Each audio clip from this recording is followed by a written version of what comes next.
Hello and welcome to today's masterclass on leading your career change. And today's topic is the importance of our 30-second elevator pitch. And in the next 20 minutes or so, we're going to talk about what is the elevator pitch, and I will give you a formula to work to, because as we know, our brain works most effectively when it has a structure and we literally fill in the blanks.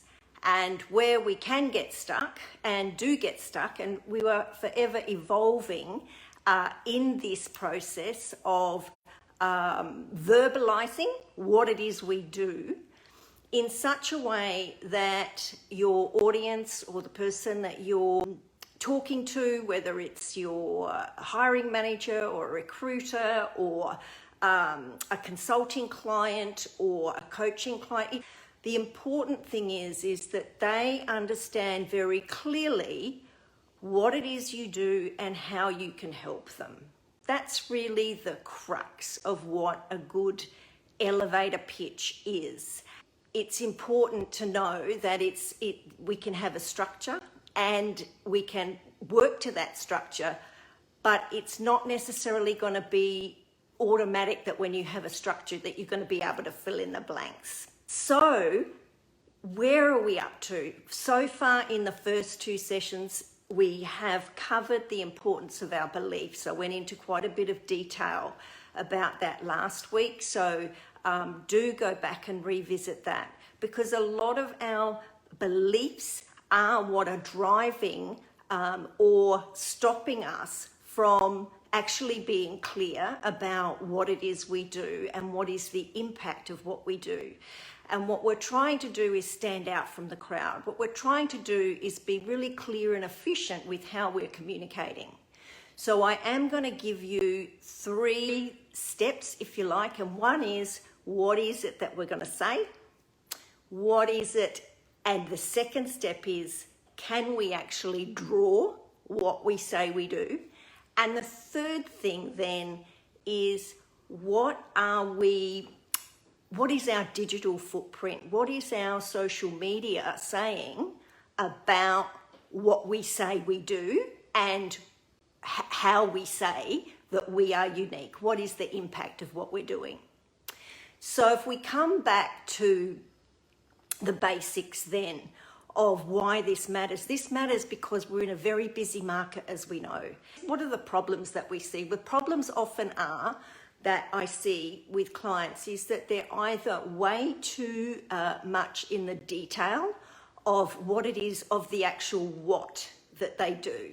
So the actual detail. So if you think about your to-do list or your responsibilities list, but how well are we talking about our achievements, and not just the what of what we do, but the so what of what we do?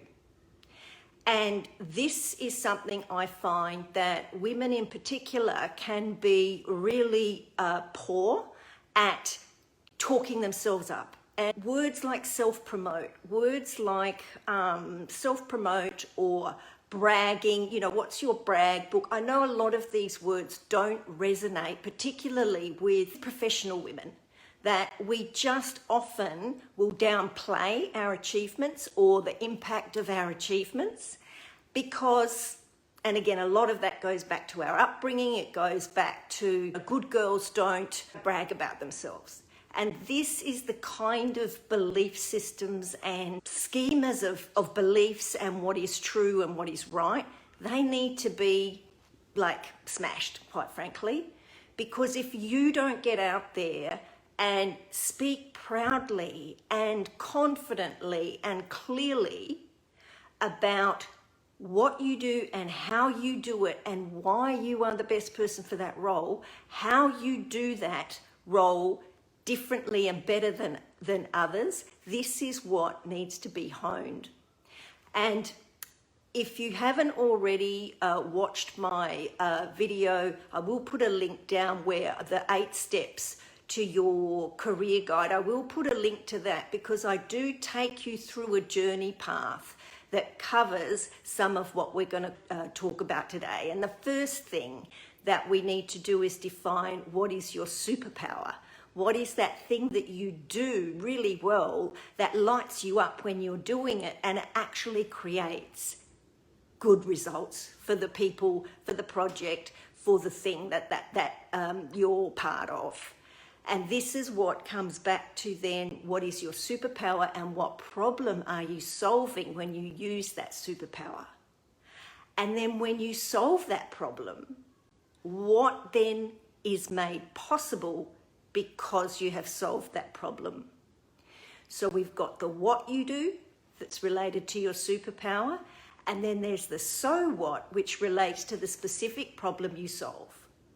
So let's start with then this 3-step formula for the elevator pitch. We cover the who you help or who you work with, the what you do, and then the so what. So it's, I work with X to do Y so they can.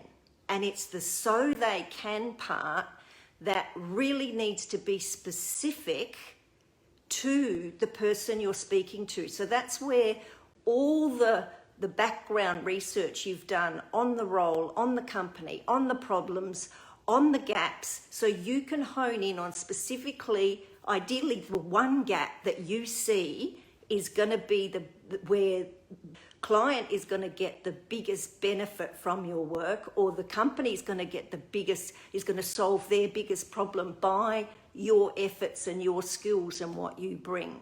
That's why your research is so important, because you're going to hone the so what part specifically to that person.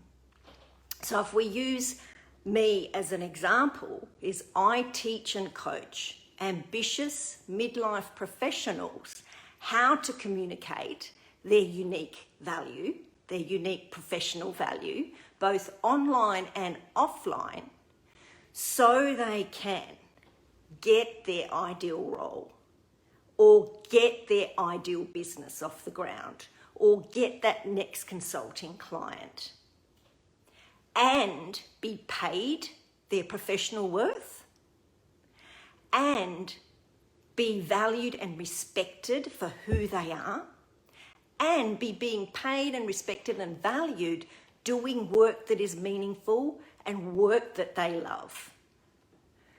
So you probably want to go back and listen again to the so what part, because that's the part, if you're listening to this, that if you're nodding along, they're the 3 things to be ticking off or putting on your list of what must I have in my next role. I am going to get paid what I feel I deserve and what the market supports I deserve to be paid. I will work in an environment that is positive and constructive and collaborative, and all those things that you decide are important for you in a work environment. Because the point is that if your work is not giving you joy, if it's making you miserable, you will suffer. It is not something to be tolerant about, because there is no such thing as the status quo or treading water. We're either moving forwards or we're moving backwards. And if we want to thrive in our midlife and beyond and be of value to ourselves and experience fulfillment and purpose, then we need to be doing work that we love. It's just that simple.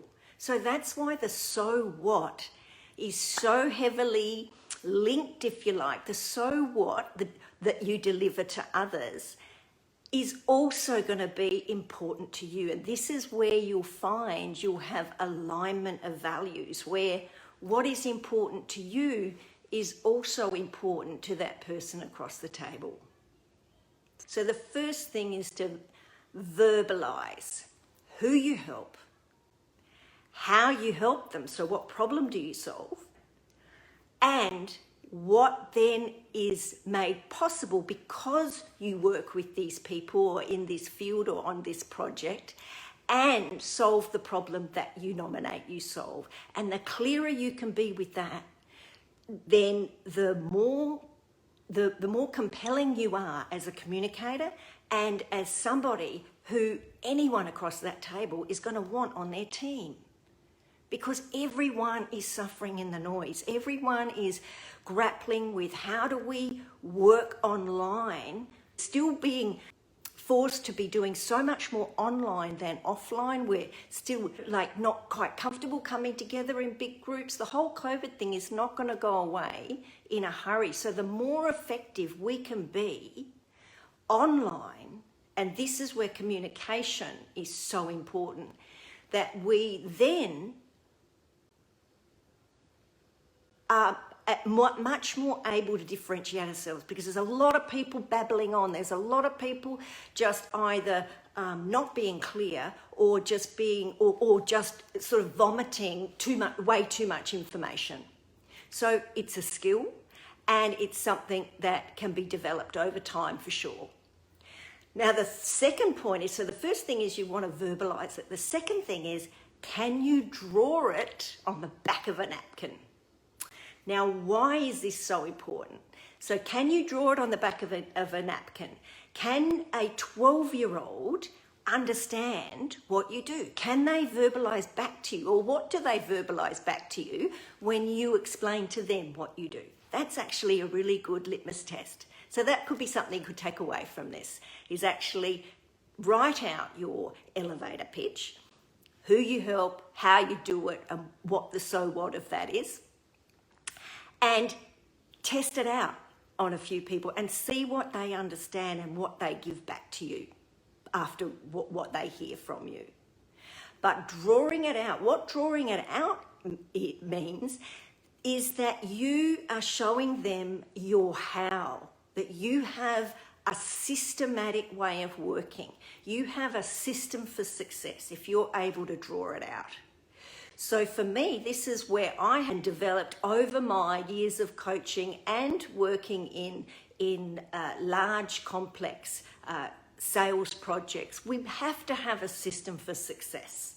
And these are my 5 I's to impact. So in my programs, for example, then we either working, whether we're working in a group, whether we're working on the online course that I'm going to actually be making available next month, it's coming up very quickly, or whether we're working one-on-one, my system for success follows this formula. And what that does, it gives you another element of differentiation. You develop your signature system for success. So my 5 I's here, I've even drawn it. I'm just going to flick the camera actually, because otherwise it's going to be back to front. But this is my 5 I's, to impact. So we start with investigate. And this is where we do a full analysis of your current state, the who you are, what makes you tick, what are your growth edges, what are your strengths, what are your values. We then integrate the ones that are going to take you to your next step. And through that integration process, you're going to make a decision about exactly where you're going to innovate. And this is going to be your definition of what role you'll go for, or how your business is going to look, or what your ideal consulting client looks like. This is all done in the innovate stage, where we choose one direction based on what we find and what is uncovered through the investigate and integrate steps. Then we move into the implementation phase, and that's where we test, measure, tweak, repeat, and often that is best done in community or with support from coaches and mentors, because this is where we're putting it to the test. We're taking our ideas to the market, and we're going to be rejected, we're going to have setbacks, but we keep doing it and tweaking, repeating, we will have the impact that we say we want. And that's my 5 I's to impact. So it's my view there. So I would love your feedback on what you've just heard from me and what you understand in that 5 Eyes framework. And think about what your framework and your system for success might be. Don't get upset or be dismayed if you can't figure it out yourself, because this is a process. This has been a journey for me of 5 years to be able to innovate and integrate and innovate to now be able to coach and teach others. So it's not an overnight journey. But as they say, every journey starts with one step. And as long as we get started, so the first part we start with is what problem you solve, who you solve it for, what is made possible when you solve that problem. That 30-second statement is going to help you to see where your gaps are and where you need some help. And I also encourage you to download my 8 steps to career success guide, which I take you through the 8-step formula that supports the 5 Eyes to impact. So as you can see, I work very systematically and with formulas, because that gives me structure. Structure cures overwhelm. That's a really good one to write down. Structure cures overwhelm. So what's the third point then? So the first thing is we say it. Second thing is we draw it. The third thing is, are you socializing it? Like, what does your digital footprint tell you about your identity, about who you say you are, what you say matters to you, what problems you solve? If you were to Google your name, what comes up? Because people will Google you before they speak to you, without a doubt. So this comes back to your LinkedIn profile. It comes back to any other social media that you are participating in, or that the messaging that you're giving out, or are you not giving out any? And these are also things that we cover in the 5 Eyes to Impact course as well, because we must develop our brand, our presence, our identity intentionally online. We absolutely must do that. That's going to be a big differentiator. And that is something that companies are looking for as well, is if you already have a social footprint online, then, or a digital footprint, then it's likely you're also going to be a much more powerful social media ambassador for any organization or project you're part of. So get yourself ahead of the game. It's no longer okay to not have any digital footprint. Do you have a web page? Do you have somewhere where you share your IP, what you're really good at, what you're passionate about, what you support, and perhaps what you don't stand for as well? And we've seen the impact of all this with the circus going on in the US with the election, and the different ways leaders present themselves on camera, online, what they write about, what they tweet about. And we're influenced by that, aren't we? You know, if we like the rah-rah, well, I don't even want to go down there. That's a whole rabbit warren. Let's stick to the message here. And that is, what is your elevator pitch? What is the thing that's going to set you apart from the rest? How do you talk about what distinguishes you from others? Can you draw it out? And what are you saying about it on social media? Or what is your strategy for sharing your identity and helping others understand what you stand for and what you don't stand for? Because, and particularly with video is the fastest way for people to get a sense of who you are, and again, to differentiate yourselves, particularly professional executive women, I find are not as keen to get on video, and this is something that we look into in the course as well. But more about that later. We've got one more session in this series of leading your career and the mistakes that we make, and what can we be doing to differentiate ourselves, to be creating our brand intentionally, to be able to support those job applications and the processes that we're following to make sure that we do get ourselves paid for doing what we love, and to be valued and respected in who we are and what we do. And there's certainly 3 criteria that are really important to me personally, and that is what is part of my brand promise to clients that work with me. So if you do want to know more about how I work with people, the 3 ways I do work with people is 1, the online course. Then there is the option for the online course with group coaching and community.